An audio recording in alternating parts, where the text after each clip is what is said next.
ሁለተኛ ዜና ምዕራፍ 23 ከቁጥር 1 ጀምሮ ወደ ኋላ ትንሽ እንሂድ። ምዕራፍ 22 ቁጥር 10 ላይ ልጀምርላችሁ። በጌታ ስም አነባዋለሁ። እንደዚህ ይላል።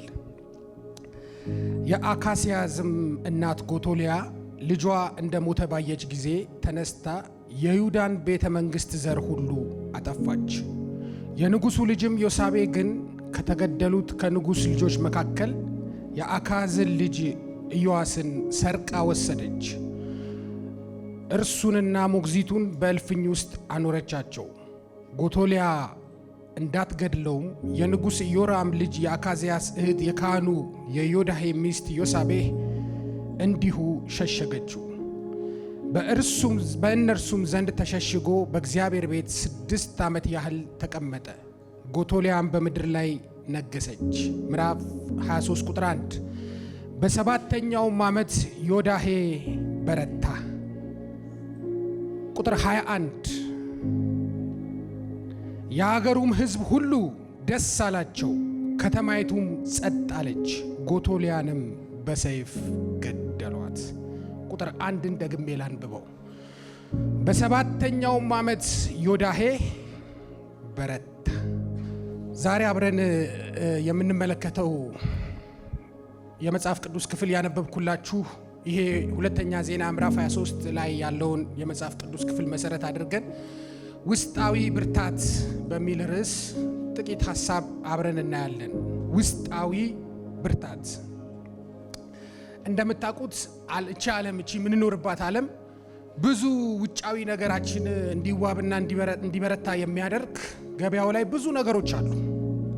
ውጫዊ ነገራችንን የምናስውብበት፣ ውጫዊ ነገራችንን የምናበረታበት ብዙ ሸቀጦች፣ ብዙ ነገሮች የሚዘዋወሩበት ዓለም ነው። ትኩረት የምታደርገው ለውጭ ነገር ነው። በዚህ በምንኖርበት ዓለም ውስጥ ለውጫዊ ነገር ትኩረት በምትሰጥ ዓለም ውስጥ ውስጣዊ ብርታት እንዲኖረን ደግሞ መጽሐፍ ቅዱስ ይመክረናል። መጽሐፍ ቅዱስ ውስጣዊ ብርታት እንድናዳብር እንድናጎለብት ያስተምረናል። ሰው ውስጡ ከሞተ በተጽዕኖ ስር ነው የሚሆነው። ሰው ውስጡ ከሞተ ምንም ነገር ማድረግ አይችልም። ሰው እግዚአብሔር በውስጣችን እንድንበረታ ይፈልጋል። በኋላ ላይ ዘርዘር አድርጌ አሳያቸዋለሁ። ውስጥ ግን ካልበረታ፣ ልብ ከሞተ፣ ውስጥ ከሞተ በውጪ ተጽዕኖ ስር እንወድቃለን።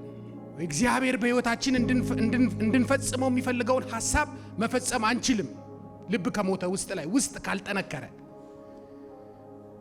በመሳፍንት መጽሐፍ ላይ የዲቦራን ታሪክ ታውቃላችሁ። ነብይት ነች። የእግዚአብሔርን ምሪት ይዛ ወደ ንጉሱ ባርቅ ሄደች። ምን አለችው? እግዚአብሔር አሳልፎ ይሰጥሃል፣ ተነስና ሰራዊቱን ይዘ ተዋጋ። ምሪት ነው ይዛለት ሄደችው። ነብይቱ ግን ውስጡ ሞቷል። ውስጡ አልጠነከረም። ውስጡ አልበረታም። ውስጡ አልተዘጋጀም። ሰራዊት አለው፣ ፖዚሽን አለው። እግዚአብሔር ያመጣለትን ምሪት መፈጸም አልቻለም። ሰበብ ምክንያት ነው የሚደረድረው። ውስጡ ያልበረታ ሰው ደረደረና ከዛ እንዲህ አላት፣ እሄዳለሁ ግን አንቺ አብረሽኝ ከሄድሽ ነው። ምሪቱን እግዚአብሔር ያመጣውን ምሪት ሳይሆን ምሪቱን ያመጣችውን ነብይ ፈለገ። አይኑን ትኩረቱን ውስጡ ስላልበረታ። ይሄ እግዚአብሔር ሐሳብ ስለሆነ አይታጠፍም። አብሬህ እወጣለሁ ግን ድሉ ላንተ አይሆንም፣ በሴት ስም ይጠራል አለችው። አያችሁ፣ ሰው ውስጡ ከሞተ ምንም ማድረግ አይችልም። ውስጡ ካልበረታ። በኔጌቲቭ ቢሆንም የናባልን ታሪክ ስትመለከቱ ከመሞቱ 10 ቀን በፊት ልቡ እኮ መጀመሪያ ሞቷል በውስጡ። እንደፈለገ የሚናገረው ላባል ልቡ ሞተ፣ ውስጡ ሞተ። አቃተው መልስ መስጠት። እግዚአብሔር ደግሞ በመንፈስ ቅዱስ አማካኝነት በሕዝቡ መካከል ከሚሰራው ስራ መካከል አንዱ የሕዝቡን ውስጥ ማጠንከር ነው። ውስጣችንን ነው የሚያጠነክረው። ውስጣችንን ነው የሚያበረታው። የእግዚአብሔርን ፍቃድ መፈጸም እንድንችል። ሰው ውስጡ ካልጠነከረ ወገኖቼ ሆይ በተጽዕኖ ስር ነው የሚኖረው። በውጭው ተጽዕኖ ስር ይኖራል። ባጋንንት ፍላጻ ተጽዕኖ ስር አየሩ ላይ በሚገዛው ገዢ መንፈስ አለቃ ተጽዕኖ ስር፣ በኃጢአት በማይፈልገው ምልልስ ውስጥ ተጽዕኖ ስር፣ በዓለማዊነት ተጽዕኖ ስር፣ በራስ ምኞት ተጽዕኖ ስር፣ በማይገባ ህይወት ተጽዕኖ ስር ይወድቃል። መንፈስ ቅዱስ ግን በእኛ ውስጥ ሆኖ ውስጣችንን ያጠነክርና እነዚህን ሁሉ በጣጥሰን እንድንወጣ የእግዚአብሔርን ፈቃድ እንድንፈጽም ብርታት ይሰጣል። የውስጥ ብርታት ይሰጠናል። ዮዳሄ በረታ ሲል የቀደሙ ያነበብነው የመጽሐፍ ቅዱስ ክፍል በረታ ሲል የወኔ ብርታት አይደለም፣ የውስጥ ብርታት ነው። የምን ብርታት? የውስጥ ብርታት ነው። ዮዳሄም በረታ። መቼ ነው የበረታው? በምን ሁኔታ ውስጥ ሆኖ ነው የበረታው? በእርግጥ የሚያበረታታ ነገር ነበረ ወይ? በዙሪያው የሚያየው ነገር ያበረታታ ነበር ወይ? ዙሪያው ያለው ሁኔታ ምን ይመስላል? ዮዳሄ የነበረው ይሄ የውስጥ ብርታት ነው። ምን ይመስላል? እሱን ላሳያችሁ፣ በደንብ ስሙኝ። ዮዳሄ የበረታበት ዘመን ጎቶሊያ የምትባል የኤልዛቤል ልጅ ነች። ኤልዛቤል እስራኤል ላይ ያመጣችውን ጣጣ እናንተ ታውቃላችሁ። ጨምራ ጣጣ ልታመጣ፣ እስራኤልን ከመስመር ልታወጣ፣ እስራኤልን ቀውስ ውስጥ ልትከት፣ በደቡቡ የእስራኤል ክፍል በይሁዳ ላይ ለመንገስና ንግስናዋን ለማጽናት ጎቶሊያ የነገስታት ዘር ያለባቸውን የራሷን የልጅ ልጅ ጭምር እያነፈነፈች የምትገድል ነች። በጣም ከባድ ነው። የነገስታትን ዘር የይሁዳ ቤት መንግስት ዘር ሁሉ አጠፋች ይላል አይደል? እየመረጠች የጎቶሊያ መንፈስ ተተኪ የሚያጠፋ ነው። የጎቶሊያ እየመረጠች ትመታለች፣ እየመረጠች ትገላለች፣ ዙፋኑን በብቸኝነት ለመያዝና ለማጽናት። በጣም ከባድ ነው። ይሄ እንደቀላል የምናየው አይደለም። እግዚአብሔር በሁለተኛ ሳሙኤል ምዕራፍ 7 ቁጥር 14 ላይ ለዳዊት ኪዳን ገብቶለታል። ከ11 እስከ 16 ስትመለከቱ እግዚአብሔር ኪዳን ሰጠው። በናታን በኩል የሰጠው ኪዳን ሁለት ነው። አንዱ በዛው ዘመን የሚፈጸም፣ አንዱ ደግሞ ወደፊት የሚፈጸም። ምንድነው ያለው? በናታን በኩል እግዚአብሔር የገባለት ኪዳን አንተ ሳትሆን ልጅህ ቤት ይሰራልኛል አለው።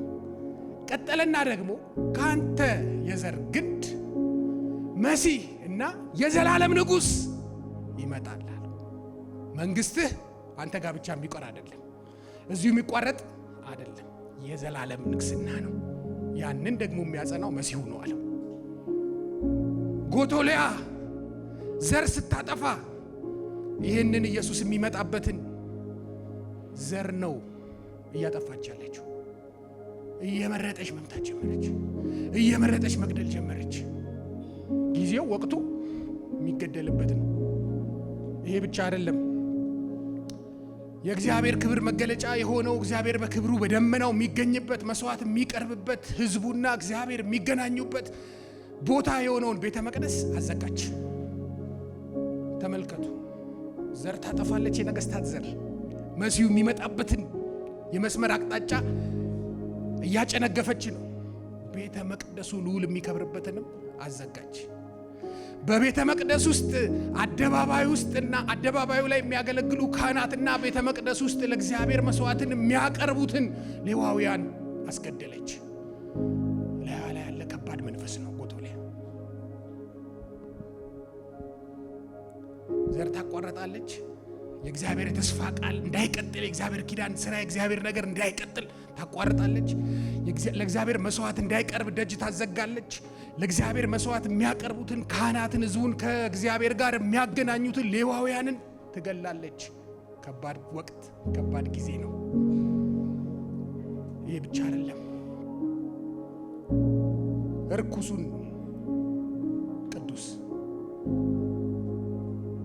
ቅዱሱን እርኩስ ታረጋለች። በቤተ መቅደስ ውስጥ ለእግዚአብሔር መስዋዕት የሚቀርብበትን ዕቃዎች ለበዓል እንዲቀርብበት አደረገች። ከባድ ነው። የተቀደሰውን ነገር ታረክሳለች፣ የተከበረውን ነገር ታዋርዳለች። መጣላችኋለሁ። የጎቶሊያ መንፈስ ስርዓት የሚያዛባ መንፈስ ነው። ከኔ ጋር ናችሁ? ስርዓት የሚያዛባ ነው። ከባድ ሲዝን ነው። ከባድ ጊዜ ነው። የተከበረውን ነገር ታወርዳለች። እግዚአብሔር ክብር የሚሰጠውን ነገር ታቀላለች። አቅላይ መንፈስ እግዚአብሔር ዋጋ የሚሰጠውን ነገር ታረክሳለች። ከባድ ዘመን ነበር ለእስራኤል። ይሄ ብቻ አይደለም። ለእግዚአብሔር የሚቀርብን መስዋዕት ህዝቡ ለበዓል እንዲያቀርብ ጣዖታትን ታስፋፋ ነበር በከበረው የኪዳን ምድር ላይ። ለእስራኤል ከባድ ጊዜ ነበር። ፖለቲካዊ ቀውስ ውስጥ፣ መንፈሳዊ ውድቀት ውስጥ የነበረበት ጊዜ ነው። በደንብ ተመልከቱት። ጊዜው ከባድ ጊዜ፣ ቀላል ጊዜ አይደለም። በዚህ ጊዜ ውስጥ፣ በዚህ ዘመን ውስጥ በረታ። አይገርምም? አልጋ በአልጋ በሆነ ዘመን አይደለም። ሁሉ ነገር ለእርሱ በሚመችበት ዘመን አይደለም። እንደውም እሱ ከያዘው አጀንዳ በተቃርኖ በሚሰራበት ዘመን ዮዳሄ በረታ። ማን ነው ዮዳሄ? ዛሬ እግዚአብሔር ያበረታቸዋል። እውነቴን ነው የምላችሁ፣ የኃይል መንፈስ በዚህ ጉባኤ ይወርዳል። ዮዳሄም በረታ፣ በውስጡ በረታ። የእግዚአብሔርን ፍቃድ ለመፈጸም በረታ። ነገሮች በሱ ከያዘው ከእግዚአብሔር መለኮታዊ አጀንዳ በተቃራኒ በሚሰሩበት ሁኔታ ውስጥ በረታ። 1 ዓመት አይደለም፣ 2 ዓመት አይደለም፣ ለ6 ተከታታይ ዓመታት ይህንን ቅድም የዘረዘርኩላችሁን ችግር እያደረገች ነገሰች። ችግሩ እንደ ተራራ ገዝፏል። ዮዳሄ ግን በረታ። በረታ። የውስጥ ብርታት፣ ውጪውን የሚቀይር የውስጥ ብርታት፣ ውጪው ላይ ተጽዕኖ የሚፈጥር የውስጥ ብርታት። ዮዳሄ ካህን ነው።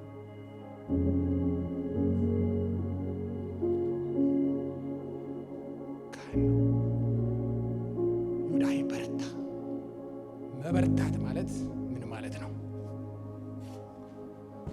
አንደኛ መበርታት ማለት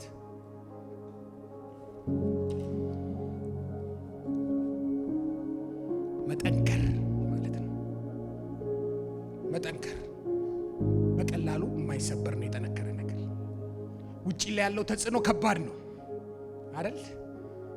ዮዳሄ ግን በረታ ሲል ጠነከረ። መበርታት ማለት መጠንከር። በምን? በመንፈስ መጠንከር። ይሄ የተነገረው ለማን ነው? ስለማን ነው? ኖ ስለ ዮሐንስ ነው። የሚቀጥለው ምዕራፍ ላይ ስለ ኢየሱስ ተነግሯል፣ ምዕራፍ 2 ላይ። ይሄ ግን በትንቢት መንፈስ ዘካርያስ ስለተወለደው ሕፃን ስለ ዮሐንስ ማንነትና የአገልግሎት ዓላማ ከዘረዘረ በኋላ ከጸሐፊው ምን ይለናል? ሕፃኑም ይሄ የተነገረለት ሕፃን፣ መንገድ ይጠርጋል የተባለው ሕፃን፣ በውሃ ያጠምቃል የተባለው ሕፃን ምን አደረገ? አደገ፣ በመንፈስም ጠነከረ። አያችሁ፣ ዮሐንስ የውስጥ ብርታት ነበረው። ከፊት ለፊት የሚጠብቀው አገልግሎት ከባድ ነው። የገጠማቸው ፊት ለፊት ሄዶ ይሄ የተገባ ነገር አይደለም ብሎ የተቃወማቸው ሰዎች እኮ ነገስታት ናቸው። ጠነከረ። ሞቱ እንዴት ነበር? አንገቱ በሰይፍ ተቀልቶ ነው እኮ አይደል? ጠነከረ። ግን ውስጡ የእግዚአብሔርን ፍቃድ በዘመኑ ለመፈጸም እግዚአብሔር ያበርታችሁ። መበርታት ማለት በውስጥ መጠንከር። ከፊት የሚጠብቀው አገልግሎት ቀላል አይደለም፣ ከባድ ነው። ለሚመጣው መሲህ መንገድ መጥረግ ነው። 2 ሚስት እያገቡ ስልጣናቸው ላይ የሚባልጉትን ነገስታት መቃወም ነው። በእግዚአብሔር ቃል ፊት ለፊት መጋፈጥ ነው። ለዚህ ደግሞ የውስጥ ጥንካሬ አይደለ? በመንፈስ ጠነከረ። እንዲህ ልመርቃችሁ፣ ውስጣችሁ ይበርታ። ብዙ ለኮስሞቲክስ በምንጨነቅበት ዘመን ለውጫዊ ነገር በሰው ዘንድ ለመታየት ገጽታን ለማሳመር ብዙ ውጣ ውረድ ውስጥ በምንገማበት ዘመን የእግዚአብሔርን ፍቃድ ለመፈጸም የውስጥ ብርታት ይለገሳችሁ። በመንፈስ ጠነከረ። ጳውሎስ ለኤፌሶን አማኞች ምዕራፍ 3 ከቁጥር 14 እስከ 15 አባትነት በሰማይና በምድር አባትነት ሁሉ ከሚሰየምበት በአብ ፊት እንበረከካለሁ። ለምን ጉዳይ? በውስጥ ሰውነታችሁ በመንፈስ እንድትጠነክሩ፣ የሚመጣውን ነገር ተጋፍጣችሁ እንድታልፉ። ከክርስቶስ ጋር ሞታችሁማ ተነስታችኋል። ፖዚሽናችሁ ተቀይሯል። ሰማያዊ ዜጋ ሆናችኋል። ሰማያዊ በረከትን በመንፈሳዊ ምናምን ተባርካችኋል፣ ተሰጥቷችኋል። እና ከዚህ በኋላ የተሰጣችሁን ሕይወት እያፈራችሁበት እንድትኖሩ የውስጥ መጠንከር ያስፈልጋችኋል። ስለዚህ ጉዳይ አባትነት ከሚሰየምበት ከአብ ፊት እንበረከካለሁ። ለምን? እንድትጠነክሩ። በምን? በውስጥ ሰውነታችሁ ከክርስቶስ በተካፈላችሁት አዲስ ሕይወት። ሃሌሉያ! ምን እንድትሉ? እንድትጠነክሩ፣ እንድትበረቱ። መበርታት ማለት መጠንከር። አጠገባችሁ ያለውን ሰው ነካ አርጉትና መንፈስ ቅዱስ ያበረታሃል በሉት። መንፈስ ቅዱስ ያጠነክርሃል በሉት። አረ አሜን በለዋል። ግንባራችሁን እንደ ቡላድ ድንጋይ እንደዛ ያጠነክረዋል። በቃ ኮንፍሮንት እንድታረጉ።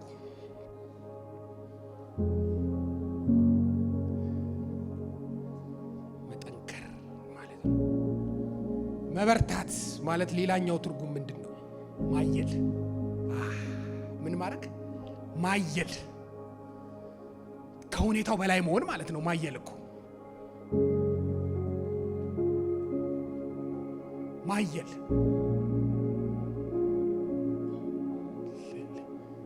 ታነቢልኛለሽ የኔ መጽሐፍ ቅዱስ ክፍል?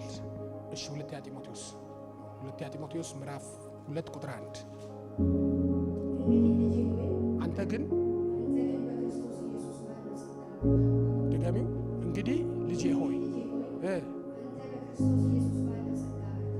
በርታ፣ ጎብዝ፣ ማና አይል። ግልጽ ነው አይደለ? እንግዲህ ልጄ ሆይ ጳውሎስ ለጢሞቴዎስ እየመከረው ነው። አንተ ግን በክርስቶስ ኢየሱስ ባለው ጸጋ ምን በል? በርታ። እኔ ልሄድ ነው፣ እኔ ልሰናበት ነው፣ እኔ ላበቃ ነው፣ እኔ ልጨርስ ነው። ቀጣዩ የወንጌል ዱላ አንተ እጅ ላይ ወድቋል። አይልበት። አሜን። አይልህ አገልግል። አያችሁ፣ መበርታት ማለት ምን ማለት ነው? የውስጥ ብርታት ስናወራ መጠንከር ነው፣ ማየል። ጌታ ኢየሱስ በዚህ መንፈስ ነበር የሚያገለግለው። የቱ ጋር ቅርቃር ውስጥ ከተነው፣ የቱ ጋር ማኑ አስነክተነው ጉድ እናርገው ብለው ተደራጅተው ይመጡበት ነበረ አይደል? ወደ ኢየሱስ እና እንዴት ነው ለቄሳር ግብር ይገባል ወይ ብለው ይጠይቁታል። እሱ ያየለ መንፈስ ነበረው። ኧረ አሜን በሉ። የቄሳርን ለቄሳር የእግዚአብሔርን ለእግዚአብሔር አይሎባቸው ነበር የሚያገለግለው። ጢሞቴዎስ ሆይ አቤት፣ አንተ ግን በክርስቶስ ኢየሱስ ባለው ጸጋ አይል፣ በርታ፣ አይልበት። በቀላሉ አትነካ፣ በቀላሉ አትሸበር፣ በቀላሉ አትሸነፍ። አይል። የምታይሉበት ብርታት ይሰጣችሁ። አይል፣ ጠንክር። በርታ ሲል ምንድን ነው?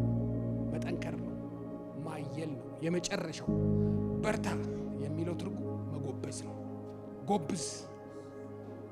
ደስ አይልም? ጎብዝ።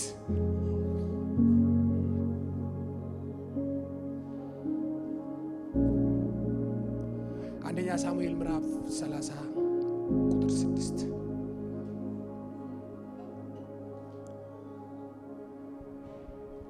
አንደኛ ሳሙኤል ምዕራፍ 30 ቁጥር 6 ምን ይላል?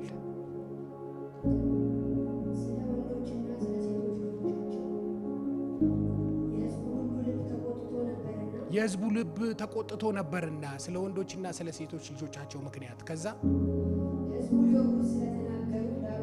ሕዝቡም ሊወግሩት ስለተነሱ ዳዊትም እጅግ ተጨነቀ። ሁኔታውን አስቡት።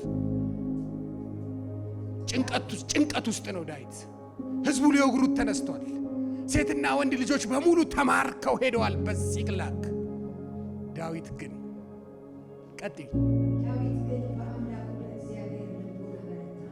ሃሌሉያ። ዳዊት ግን በዚህ ሁኔታ ውስጥ ነው ሊወግሩት ተስፋ የሚያስቆርጥ ሁኔታ ነው። ተቃጥሏል ከተማው፣ ሴት ወንድ ሕፃናት በምርኮ ሄደዋል። ሕዝቡም ተናደው ሊወግሩት ሲያስቡ ዳዊት ግን በአምላኩ በእግዚአብሔር ልቡን ጎበዘ። ከዚህ ሁኔታ ውስጥ እግዚአብሔር እንደሚያወጣው፣ እንደገና ሪስታርት ማድረግ እንደሚቻል፣ እንደገና መነሳት እንደሚቻል፣ እንደገና ማሸነፍ እንደሚቻል ጎበዘ። በርታ ሲል ጎብዝ፣ በርታ ሲል ጠንክር፣ በርታ ሲል አይል። አጠገባችሁ ነካ አርጉትና ትበረታለህ በሉት። ትጎብዛለህ፣ ትጠነክራለህ፣ ትበረታለህ። ኧረ አሜን ነው ወይ? እንደገና ተነስቶ ለማሸነፍ ጎበዘ፣ ልቡን አበረታ። ይችላል እግዚአብሔር። አላያችሁ? በሕይወታችሁ ምንም አይነት ስብራት ገጥሟችሁ ቢሆን ያ የመጨረሻው አይደለም። እግዚአብሔር ሌላ አዲስ ምዕራፍ አለው። አያችሁ? ውስጥ ብርታት፣ መጎበዝ። ፌል ያደርጋል ቢዝነስ፣ ፌል ብዙ ነገር ህይወት እኛ እንደጠበቅነው መስመርና አቅጣጫ ላይ ሄድ ይችላል። እግዚአብሔርን ግን በመተማመን የሚጠባበቁ ይጎብዛሉ። ኃይላቸውን ምን ይላሉ? ያድሳሉ። ሃሌሉያ። ስለዚህ ዮዳሄ በረታ። ቅድም በዘረዘርነው ከባድ ሁኔታ ውስጥ እንደ ተራራ በተከመረ ችግር ዮዳሄ በዛ ውስጥ በረታ። ብቻውን ነው፣ ነገር ከሱ በተቃራኒ ነው የሚሰራው። በረታ። በረታ ስንል ምን እያልን ነው? ጠነከረ አይደል? እንደ ዮሐንስ ምን አለ? ጠነከረ። በረታ ስንል ምን እያልን ነው? በቀላሉ የማይሰበረው ነው። ጠነከረ። እንደ ዮሐንስ ሄዶ ለመጋፈጥ። ንግስናው የተያዘው በጎቶሊያ ነው አይደል? የምትገልበት ከፍተኛ ኃይልና ስልጣን አላት። በዛ ውስጥ በረታ። የውስጥ ብርታት፣ ሁኔታውን የሚቀይርበትና የሚቀለብስበት ብርታት። ኢየሱስ ጌታ ነው። ጎበዘ። 7 ዓመት ታገሰ፣ ጠበቀ። በ7ኛው ዓመት ይላል አይደል? 6 ዓመት ነግሳለች። በ7ኛው ዓመት ፕላን ሲያረግ ቆይቶ፣ ሲደራጅ ቆይቶ፣ ዘዴ ሲቀይስ ቆይቶ በረታ። እግዚአብሔር ያበረታችሁ። የምትበረቱበት ነገር አለ፣ የምትጠነክሩበት ነገር አለ። መልእክት አለኝ ለዚህ ጉባኤ። በበረታባችሁ ነገር ላይ ትበረታላችሁ። ይሄን መልእክት በተለያየ አቅጣጫ ለሚሰሙ ሰዎች መልእክት አለኝ። በበረታባችሁ ነገር ላይ ትበረታላችሁ። እጃችሁን ከፍ አድርጉና በበረታብኝ ነገር ላይ በረታለሁ በሉ። እንደዚህ እኮ ነው የሆነው በተገላቢጦሹ። እስራኤል ላይ በበረታው ችግር፣ እስራኤል ላይ በበረታችው ጎቶሊያ ላይ በርትቶባት ዮዳሄ ወጣ። በበረታባችሁ ነገር ላይ ትበረታላችሁ። ደስ ይላል።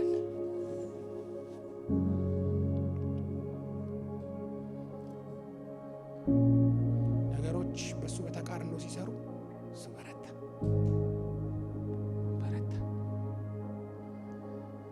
ዮዳሄ ወገኖቼ፣ ነገር ጭልምልም ሲል፣ ነገር ብልሽት ሲል እግዚአብሔር አብሮን ግራ አይገባም። እግዚአብሔር የሚያድንበትን ትንሽ የተስፋ ጭላንጭል ብልሃን ፍንትው ማድረግ ይጀምራል። ምን ሆነ መሰላችሁ? ጎቶሊያ ለመንገስና ንግስናዋን ለማጽናት የነገስታትን ዘር በሙሉ ስታጠፋ፣ መሲሁ የሚመጣበትን የዘር ግንድ ለማጨናገፍ ስትገድል፣ በዛ ውስጥ የዮዳሄ ሚስት ዮሳቤት ትባላለች። አንድ የንጉሥ ዘር ያለበት የዳዊት የዘር ግንድ ውስጥ ያለ ብላቴና ሸሽጋ አስመለጠች። አሳልፎ የሚሰጣችሁ ብቻ ሳይሆን በክፉ ዘመን ውስጥ የሚሸሽጋችሁ ይስጣችሁ፣ የሚጋደልላችሁ ይስጣችሁ። በእምነት ሸሸገችው። ባሏ ዮሳቤ ነው፣ ባሏ ካህን ነው። ይሄማ የነገ ተስፋ ነው አለ እስራኤል። ይሄማ ታድሶ የሚመጣበት መስመር ነው አለ። ስለዚህ ሪስክ ወስደን ነፍሳችንን ቀብዳ ሲዘን የመጣውን ነገር ለመቀበል እንጋፈጣለን። በርትቷል ውስጥ አይደል? ምን አደረገ? ሕፃኑን ወስዶ በቤተ መቅደስ ውስጥ ሸሽጎ አሳደገው። አረ ሃሌሉያ! የእግዚአብሔርን ሕግ እያስተማረ የእግዚአብሔርን መንፈስ እያካፈለ የመጪው የእስራኤል ተስፋ እንደሆነ እየነገረው በቤተ መቅደስ ውስጥ ሸሽጎ ምን አደረገው? አሳደገው። ልክ ልጁ 7 ዓመት ሲሆነው በረታ። ክብር ለጌታ ይሁን። በረታ። ምን አደረገ? ይሄን ለእስራኤል የተስፋ ጭላንጭል የሆነውን ብላቴና ገና በ7 ዓመቱ አወጣና አነገሰው። የንግስና ክህነት መሲሁ የሚመጣበት ተስፋ ዘር እንዳለ ወገኖች ሆይ፣ ነገር የጨላለመባችሁ ሰዎች፣ ቢዝነስ የተመታባችሁ ሰዎች፣ ህይወት በቀኝ ስትሉት ወደ ግራ ዘንበል እያለ ያስቸገራችሁ ሰዎች፣ ይቅርቤ የምትሉት ይረዳኛል የምትሉት ጀርባ ያዞረባችሁ ሰዎች፣ አሁንማ በቃ ወዴት ነው የሚሄደው? አቅጣጫ የለም፣ እግዚአብሔርን ትቶኛል የምትሉ ሰዎች፣ እግዚአብሔር የማዳኛ መንገድ አለው። እግዚአብሔር የማስመለጫ መንገድ አለው። እግዚአብሔር የመባረኪያ መንገድ አለው። እግዚአብሔር የመታደጊያ መንገድ አለው። ዛሬ ውስጥሽ ይበርታ። ዛሬ ውስጥ ይበርታ። ዛሬ ውስጥ ይጠንክር። እንደዚሁ አትቀርም። እግዚአብሔር የከበረን ዓላማ በሕይወት ላይ ይፈጽማል። ዮዳሄ ያን የ7 ዓመት የእስራኤል ተስፋ የሆነውን ብላቴና የመሲሁን ዘር የሚያስቀጥለውን ብላቴና አመጣና ምን አደረገው? አነገሰው። ማንገስ ብቻ አይደለም፣ የክፋትና የአመፅ ምልክት የሆነችው ጎቶልያን አስወገዳት። አሜን በሉ። አስወገደ። አያችሁ፣ ውስጣችሁ ሲጠነክር ከጽድቅ ጋር ትተባበራላችሁ። ውስጣችሁ ሲጠነክር ክፋትን ታስወግዳላችሁ። ውስጣችሁ ሲጠነክር ሲበረታ፣ ሰው በውስጥ ማንነቱ ሲበረታ ከእግዚአብሔር ሐሳብ ጋር ለመስማማት ፈቃደኛ ይሆናል። ውስጡ ሲበረታ እኮ ህዝቡን ሁሉ አስተባበረ እና ጎቶልያ ላይ ጨከኑባታል። በበረታባቸው ላይ በረቱ። መልእክት አለኝ። ትላንት አምና ካቻምና የበረታባችሁ ነገር ላይ ዘንድሮ እናንተ ትበረታላችሁ። አረ ሃሌሉያ! ትበረታላችሁ። እንደዛ ነው እኮ የሆነው። 6 ተከታታይ ዓመት በርትታባቸው ነበር። ቀና እንዳይሉ ታረግ ነበር። ኢኮኖሚው ተቃውሷል። ማህበራዊ ነገራቸው ተቃውሷል። ማምለክ ይፈልጋሉ። ሄደው ለእግዚአብሔር መስዋዕት ማቅረብ ይፈልጋሉ። ግን ደጁን አዘግታ ነበር። መጣ የሚቀለብስ ትውልድ መጣ፣ ታድሶ የሚያመጣ። በበረታባቸው ነገር ላይ በረቱ። እግዚአብሔር ይናገረኛል፣ በበረታባችሁ ነገር ላይ ትበረታላችሁ። አንዳንድ እግዚአብሔር አሰራሩ እንዲህ ነው። ችግሩን ሳይሆን የሚነካው እናንተን በችግሩ ላይ ያሳድጋችኋል። እናንተ ችግሩን የምትቀይሩበትን አቅምና ብርታት፣ ችግሩን የምትረግጡበትን ኧረ አሜን ነው፣ የምትጋፈጡበትን ድፍረት፣ የምትለውጡበትን ጥበብ እግዚአብሔር ውስጣችሁ ጉብዝና ይሰጣል። ማየል ይሰጣል። በነገሩ አስተባብሮ አነገሰው። ያን ብላቴና ማንገስ ብቻ አይደለም፣ የክፋት የርኩሰት ምንጭ የሆነችውን ጎቶልያን አስወገዷት። እንቅፋት የሆነችውን አስወገዷት። እንደዚሁ ሕይወታችሁ ላይ እንቅፋት የሚያመጣ ነገር ይወገድ። ይሄ ብቻ አይደለም የሆነው ወገኖቼ፣ የተዘጋውን የጌታን ቤተ መቅደስ ሃሌሉያ፣ ህዝቡ በነፃነት እንዲያመልክ እውነተኛ የሆነ አምልኮ ለልዑል አምላክ ለእስራኤል አምላክ እግዚአብሔር ካህናቱ ቆመው በአግባቡ እንዲያጥኑ በሩን ከፈተ። ታድሶ አመጣ። ክብር ለጌታ ይሁን። ይሄ ብቻ አይደለም፣ ጣዖታትን፣ እሷ ያቆመችውን ጣዖታትን በሙሉ ምን አደረገ? አስወገደ። ከይሁዳ ምድር ጣዖታትን አስወገደ። እሷ ቅዱሱን ርኩስ ነው ያደረገችው፣ የከበረውን ነው ያዋረደችው። እሷ ኦርደር ነው ያበላሸችው፣ ስርዓት ነው ያበላሸችው። እሱ ደግሞ ስርዓቱን አስተካከለ። ቅዱሱን ቅዱሱ ቦታ አስገባው፣ የከበረውን የከበረ ቦታ አስቀመጠ፣ ኦርደሩን አስተካከለ። ክብር ለእግዚአብሔር ይሁን። የእግዚአብሔርን ሕግ አስተማረ።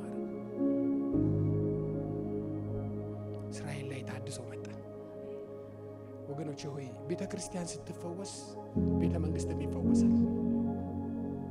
ተፈወሰ ቤተ መቅደሱ። ንጉሱ ላይ የጽድቅ ጫና ፈጠረበት። ቅድም የዘረዘርነው ከተማው ላይ የሚሰራውን ስፒሪት ላይ አየለበት። ከሱ በተቃራኒ በሚሰራው ነገር ላይ ጠንክሮ ወጣበት።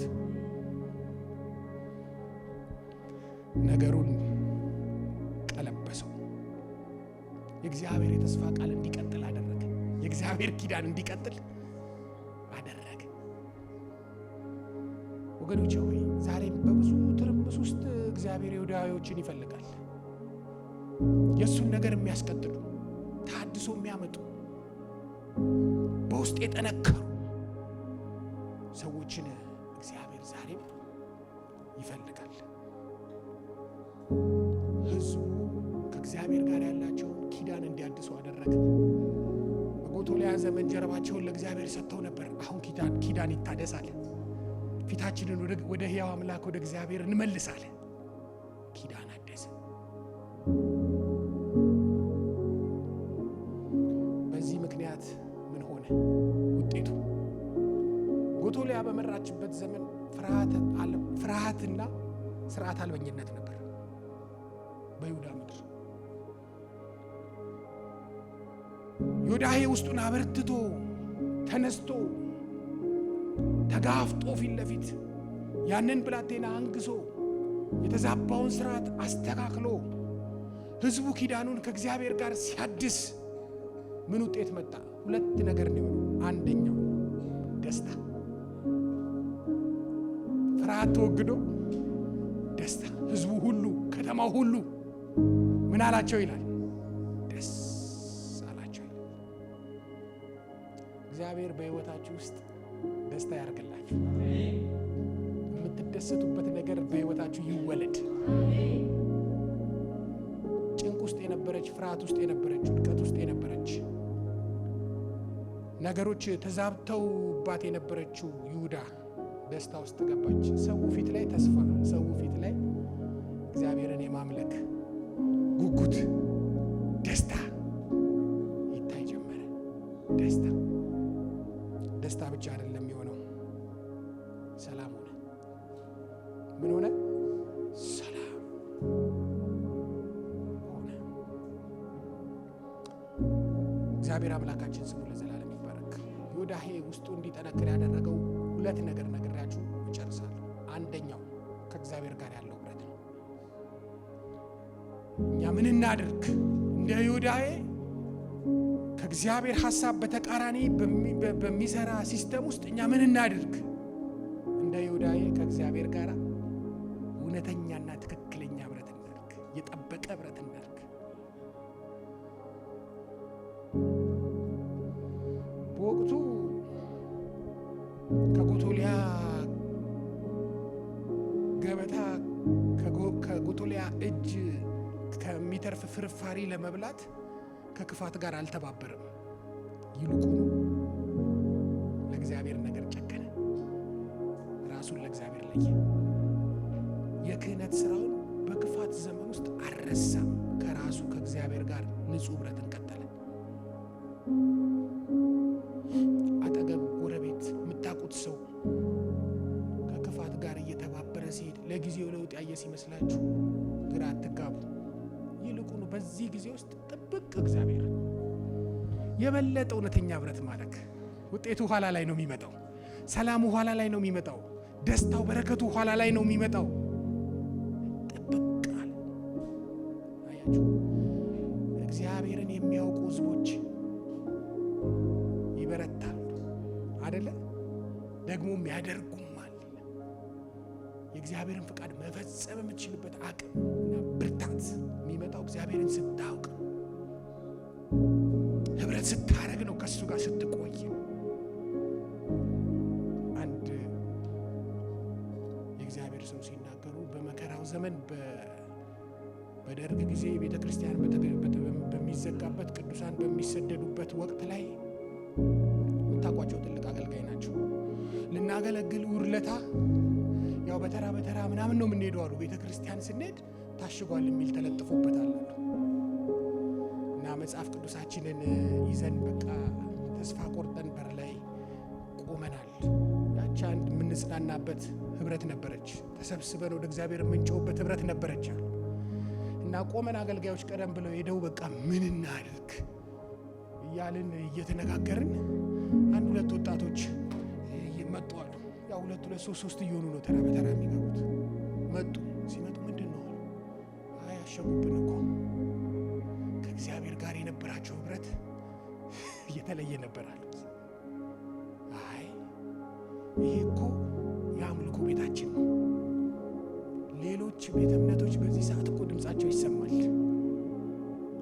የሚመጣውን ዋጋ እንከፍላለን፣ ታሸገ ብለን አንተው ብለው ሰብሮ ገቧል።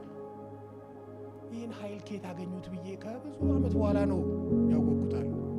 አምላካቸውን የሚያውቁ ህዝቦች ይበረታ ያን የመበርታት አቅም ያገኙት በእነዛ ሁለት ወጣቶች ምክንያት ጉባኤው ተካሄዳሉ። አልተቋረጠም።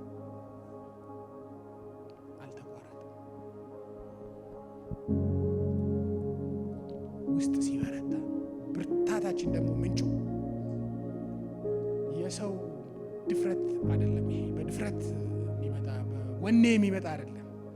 በሞክረው የሚመጣ አይደለም። አረ ጳውሎስ ቅድም ሲጸልይ ያየነው ምንድነው? በመንፈሱ በውስጥ ሰውነታችሁ አይደለም መንፈስ ቅዱስ ነው። ከእግዚአብሔር ጋር ህብረት ስናደርግ ወንበር አሰብሮን ብቻ አይደለም፣ መንፈስ ቅዱስ አንቀጥቅጦ ብቻ አይደለም። የውስጥ ብርታት ይሰጣል፣ ጥንካሬ ይሰጣል፣ ማየል ይሰጣል፣ መጎበዝ ይሰጣል ማለት ነው። ብርታት ነው የሚሰጠው። ይፈውስም ዘንድ የእግዚአብሔር ኃይል ሆነለት ይላል አይደል? በውስጥ ከውስጥ ነው የጀመረው። የእግዚአብሔር ኃይል ሆነለት፣ ውጪው ላይ ተጽዕኖ የሚያመጣ ከእግዚአብሔር ጋር ንጹህ ህብረት፣ እውነተኛ ህብረት፣ ጠንካራ ህብረት ሲኖረን ይሄ ነው መጠንከር፣ መበርታት እንጀምራለን። ሁለተኛው ኪዳን ማደስ ነው። ዮሴያስ ያደረገው ይሄንን ነው። እግዚአብሔር ከአብርሃም ከይስሐቅ ከያዕቆብ ጋር የገባውን ኪዳን ወደ ኋላ ዞር ብሎ ተመለከተ። ከሙሴ ጋር የገባውን ኪዳን ዞር ብሎ አሰበ። ያ ኪዳን አይታጠፍም፣ ያ ኪዳን አይሰበርም። እግዚአብሔር ለኪዳኑ ታማኝ ነው። እኛ ባንታመነው እርሱ ታማኝ ሆኖ ለዘላለም ይኖራልና ህዝቡን ሰብስቦ ኪዳንን አደሰ። ዮዳሄን በረታ። እግዚአብሔር በበረታባችሁ ነገር ላይ ያበርታችሁ። ለመበርታት ኪዳን ማደስ፣ ለመበርታት ከእግዚአብሔር ጋር ንጹህ ህብረት ማድረግ። የሰማነውን ቃል እግዚአብሔር በልባችን ያኖርልን። ቆመን እንጸልያለን።